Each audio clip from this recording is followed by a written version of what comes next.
Fala turma, Agroinfluencer 7 por aqui. Hoje num cenário um pouco mais diferente do que a gente está acostumado aí do dia a dia. A gente tem como importância, né, cuidar dos canaviais, cuidar dos equipamentos, tratores, colhedor e tudo mais.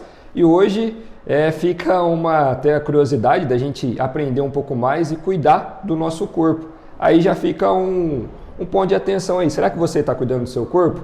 Então, agradeço ao Dr. Henrique, muito obrigado aí por ter aceitado o convite de estar conosco aí e falar um pouco desse tema que é muito importante e que muitas das vezes nós, vamos incluir nisso, a gente acaba deixando um pouco de lado. Não, então, Pedro, eu sou médico, né? Eu sou formei no Rio de Janeiro em 2013, né? Então já tem um tempo aí já, não estou mais novinho, 12 anos de carreira já. Tenho especialização em clínica médica, em psiquiatria, né? Mas, assim, em cidade pequena a gente acaba trabalhando Um pouquinho de cada coisa, né?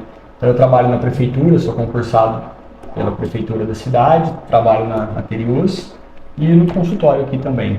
Não, muito bom, doutor. Mais uma vez, obrigado aí por abrir as portas, por seguir o canal, isso é muito importante, né? E vamos falar de um tema que é importante, que é o Novembro Azul, né? Obrigadão. Vamos lá, o prazer é meu, acompanho o teu canal, é muito legal. E hoje vamos falar um pouquinho sobre o Novembro Azul. É um movimento mundial que visa a prevenção da saúde do homem, visa o foco na saúde do homem. Por que é tão importante falar da saúde do homem? Porque o homem ele tem uma resistência maior a procurar ajuda, uma dificuldade maior de se abrir e de procurar ajuda. Isso daí, a gente pode ver isso em números, né? Se nós formos pegar o homem no Brasil hoje, a expectativa de vida do homem no Brasil hoje gira em torno de 73 anos. A da mulher é quase 80, é 79,3. Então são quase 6 anos de diferença da expectativa de vida do homem e da mulher. E isso se dá muito por essa questão dessa dificuldade do homem, dessa resistência de procurar ajuda, de procurar atendimento médico. E por isso que eu acho que é tão interessante a gente falar sobre essa questão do Novembro Azul. O Novembro Azul ele fala da saúde do homem de uma forma geral, mas nós vamos focar um pouco mais na questão da próstata, do câncer de próstata, né? O câncer de próstata ele tem uma incidência muito alta. Ele é o segundo câncer mais comum no homem. Ele perde apenas para o câncer de pele.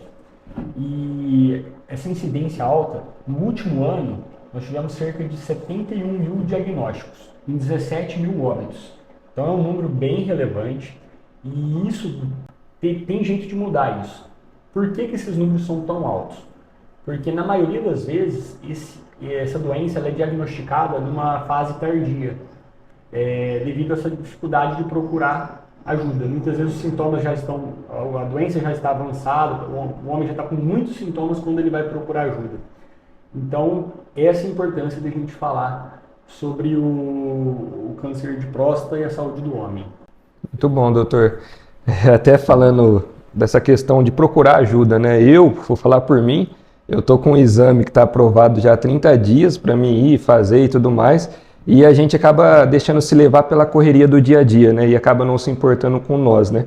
Como eu disse, a gente na lavoura tem a preocupação em produzir, em disseminar conhecimento, muitas das vezes, e acaba deixando de cuidar de nós mesmos, porque se nós não tiver bom, como que a gente vai conseguir fazer algo, né? Então, assim, é importante essa questão do autocuidado, né, e de ter essa prevenção de fato para não chegar num ponto mais severo, né?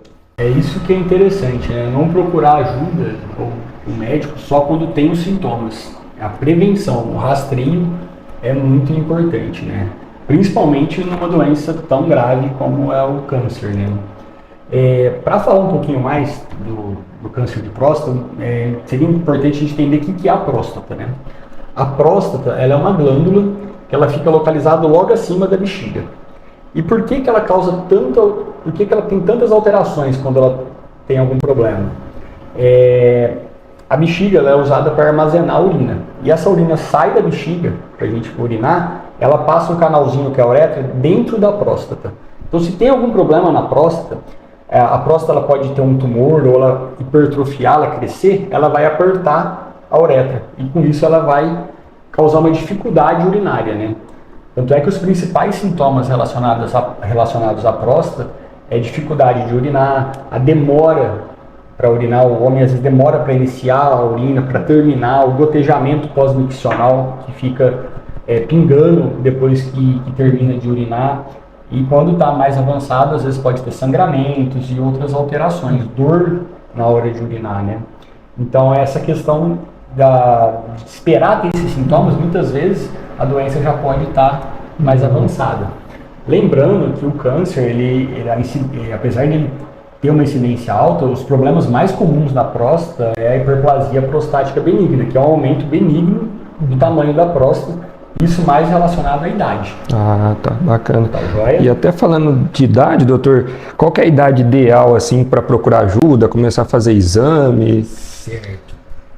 Para poder falar disso, Pedro, eu vou explicar os fatores de risco do câncer de próstata, porque o rastreio ele é diferente em pessoas que têm fatores de risco, né? Ele começa mais cedo e na população em geral mais tarde. Então, em quem não tem fator de risco, na população em geral dos homens, é a partir dos 50 anos. Quem tem fatores de risco, essa idade cai para 45 anos. Quais são os fatores de risco?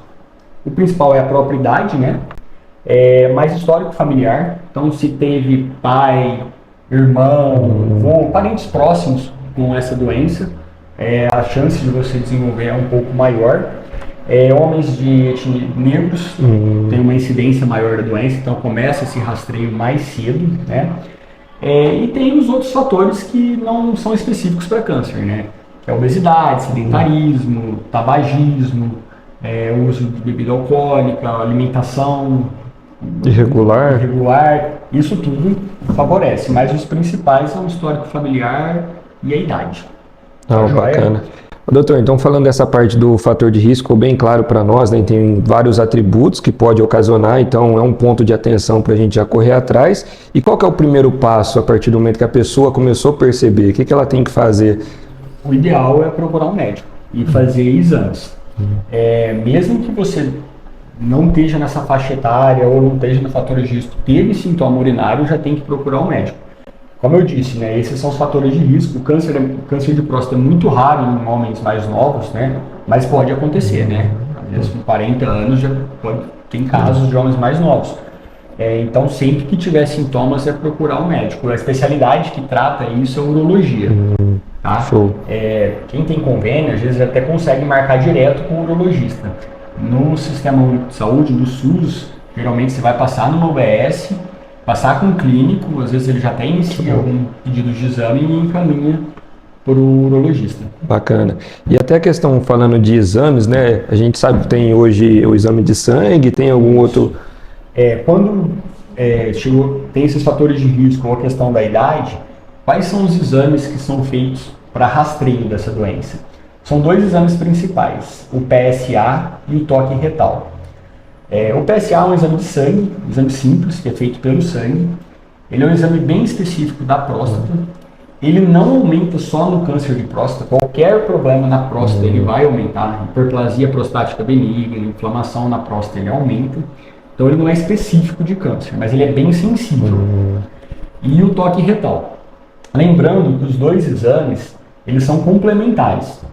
Um não substitui o outro. Usando os dois exames, a especificidade dele, a sensibilidade dele aumenta muito e a chance do diagnóstico precoce é mais preciso. Muito bom, porque a galera fica naquela, vou fazer só o de sangue, então um completa o outro. Eles são complementares. Doutor, tem uma curiosidade que veio, né? É porque a gente sabe que tem os fatores, você explicou e tudo mais, e aquele tipo de câncer que não apresenta nenhum sintomas. Qual que é o alerta, assim? Certo. Por isso que esses exames, tanto o PSA quanto o toque retal, ele tem que ser feito independente de você ter sintomas ou não. Só de você já ter a idade, os fatores de risco, já é interessante você fazer. Porque muitas vezes o câncer ele só vai dar um sintoma ou um sinal, ele pode ser que ele já esteja mais avançado. Então, por isso, essa é a importância de fazer mesmo sem ter os sintomas. Se você se enquadra nessa faixa etária. Bacana. Porque muitas vezes que já está com sintomas, já vai ter que pôr sonda vesical e o tratamento é diferente, né? Com uma doença mais avançada, o tratamento é mais invasivo, a chance de cura diminui, pode deixar mais sequelas depois do tratamento, né? Ô, doutor, e com o diagnóstico precoce, qual que é a chance, assim, percentual de cura? Aumenta bastante, né? Porque, como a gente sabe, o câncer ele é uma doença e uma das complicações são as metástases que soltam, é como se fossem células filhas que vai se espalhando, né? Então, quanto o diagnóstico é feito mais cedo, é mais difícil de ter metástase, o tumor está menor, ele é mais fácil de ser operado, ele vai responder melhor ao tratamento, né? E isso muda totalmente o tratamento. Muitas vezes, quando tem um diagnóstico a doença já evoluiu muito, o paciente já estava com muitos sintomas, não fez o rastreio, pode ser que já encontre a doença no estágio paliativo. Já. Ô, doutor, e falando do agro, né? A gente sabe que o pessoal, a gente até brinca, né? Mais raiz, o agro não para e tudo mais. E por ter até a idade um pouco mais elevada, independente de ser do agro, até de outra profissão que seja, a gente sabe que a saúde é para todos. E a gente sabe que tem uma certa resistência, né, no exame de toque. O que você deixa de conscientização para os homens, de modo geral, a quebrar esse paradigma de fato, né? Não, é um preconceito que pode custar caro, né? É uma coisa simples de fazer, que não dói, não vai ter nenhum problema, não vai afetar a masculinidade, não vai te trazer nenhum problema. Tem os mitos também, né? Que tem gente que acha que vai ficar impotente, que vai ter alguma consequência. O exame não vai ter consequência nenhuma e pode te salvar, né? Sim. Muito bom. Então, pessoal, fica a lição aí, a importância, né, de seguir o protocolo, independente da idade, desde que está no prazo de 50 a 45 anos, seguindo todos os fatores de risco, que fica um ponto de atenção, né, e um certo aprendizado, né, porque a gente precisa sim cuidar do canavial, precisa sim cuidar da família, cuidar de equipamento, de pessoas, mas e aí, você está cuidando do seu principal ativo, que é o seu corpo, né? Tá fazendo os exames, está correndo atrás de ter uma saúde, né, de fato saudável, se alimentar bem, fazer exercício, atividade física. Até falando em atividade física, tem algo que ajuda, agrega nesse... Isso. Nós falamos de fatores de risco que não depende da pessoa, né? Que é a questão da idade, histórico familiar, a etnia, ser negro ou não, mas tem fatores de risco que você pode diminuir a incidência do câncer de próstata, não só do câncer de próstata, como todos os cânceres, né?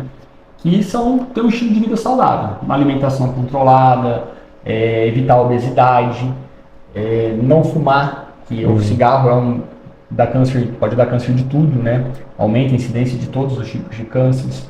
Realizar atividade física regularmente, isso muda muito também, diminui muito a incidência de quase todas as doenças, né? Não só de câncer, né? E lembrando que o Novembro Azul é para falar da saúde do homem, né? Não só da questão da próstata. Então entra a importância dessas medidas no cotidiano. Muito bom, doutor. Então fica a dica, hein, pessoal? Doutor, a gente sabe que a família, né, ela é essencial. E como, no seu ponto de vista, a família pode agregar até na conscientização, né? Porque a gente sabe que o homem ele tem aquele certo mecanismo de ser mais machista, né, vamos dizer, e a gente sabe que a família tem um papel fundamental para agregar, independente que o Novembro Azul é mais voltado ao homem, né, mas a gente sabe que a família tem essa importância, né, de fato. Não, com certeza. Essa questão a gente vê muito no consultório, né? Que geralmente quando o homem vai no médico, é a mulher que está levando. Ela que vai incentivar, ela vê que a coisa não está certa e às vezes ele fala, não, mas não é nada não, deixa para depois. Então isso daí é bem interessante também, as mulheres verem isso e acompanhar isso também, de incentivar a procurar o homem a procurar o médico. Muitas vezes até levar na marra. Isso aí, puxando e vamos, bora e boa. Porque a gente sabe que é importante para a própria saúde, né? Que nem a gente falou. Né? Não pode deixar esse preconceito ser um obstáculo na sua vida, né? Porque é um exame simples, o exame do sangue também é um exame simples, que isso pode mudar o prognóstico de uma doença que é muito grave, né? Sim, muito bom. E a gente precisa melhorar esses números, né? Que eu falei no início, né? A incidência é muito alta, porém a mortalidade está muito alta, né? A gente tem que tentar diminuir essa mortalidade. E isso só vai acontecer com o diagnóstico precoce e todo mundo realizando esse rastreio certinho. Muito bom. Pessoal, não esqueça, né? Um tema muito importante. aqueles que vale a pena, compartilha, que eu tenho certeza que vai chegar nas pessoas que precisam de fato quebrar esse paradigma, né? E Novembro Azul tá aí para todos, né? Porque a gente sabe que é a saúde do ser humano, de modo geral, em especial do homem, então um mês dedicado mais aos homens. Então não esqueçam de curtir, compartilhar e vamos movimentar aí, porque precisa chegar a informação para quem realmente necessita e quebrar essa vergonha, esse medo. Muito obrigado, hein, doutor? Eu que agradeço, Pedro. Valeu. Pessoal, e não esqueçam, quem caminha junto, Cuida da saúde e cresce mais forte. Um abraço.